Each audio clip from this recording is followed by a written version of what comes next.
جب سیدنا ابراہیم خلیل اللہ علیہ السلام کو آگ میں ڈالا گیا تو نمرود کی بیٹی نے اپنے باپ سے کہا کہ چند دن گزر گئے ہیں تو میں دیکھنا چاہتی ہوں کہ ابراہیم علیہ السلام کا کیا حال ہوگا آگ کے اندر۔ تو اس کے باپ نے کہا کہ وہ تو معاذ اللہ جل گیا ہوگا، اس کا تو اب کچھ بھی نہیں رہا، تو کیا دیکھے گی۔ خیر بیٹی نے اصرار کیا تو باپ نے اجازت دے دی۔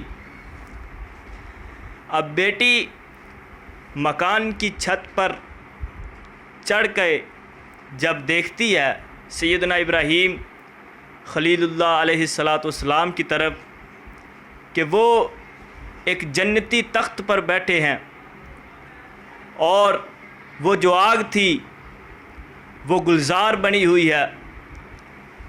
اب یہ جب سارا کچھ وہ دیکھتی ہے تو دیکھ کر بہت حیران ہوتی ہے اور سیدنا ابراہیم علیہ السلام سے سوال کرتی ہے کہ کیا وجہ ہے کہ آپ کو آگ نے کچھ بھی نہیں کہا۔ تو آپ علیہ السلام نے فرمایا کہ جس کے دل میں نور ایمان ہوتا ہے، ایمان کی چاشنی ہوتی ہے، معرفت الہی ہوتی ہے، اس کو آگ کچھ بھی نہیں کہتی۔ جب یہ بات سنی تو بیٹی نے کہا کہ میں بھی آپ کے پاس آنا چاہتی ہوں۔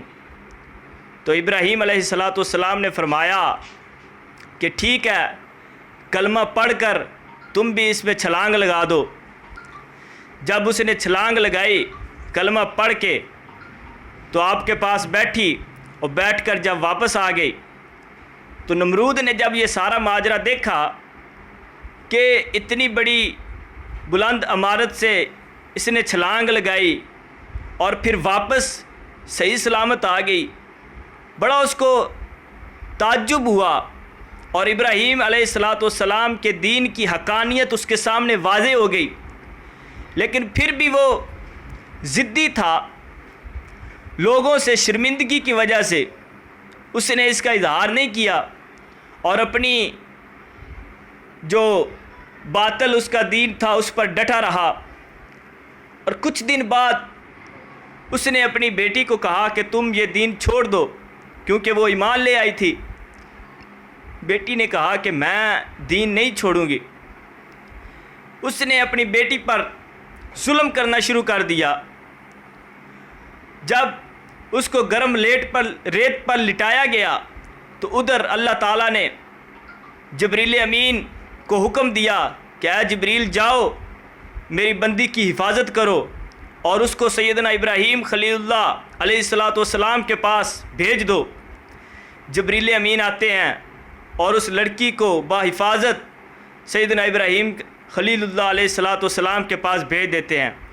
دیکھیے کہ جب بندہ صدقے دل سے ایمان لے آتا ہے اور ایمان کی چاشنی بندے کے دل میں ہوتی ہے تو اس وقت دنیا کی کوئی طاقت بھی، کوئی بھی باطل قوت بندے کا کچھ نہیں بگاڑ سکتی۔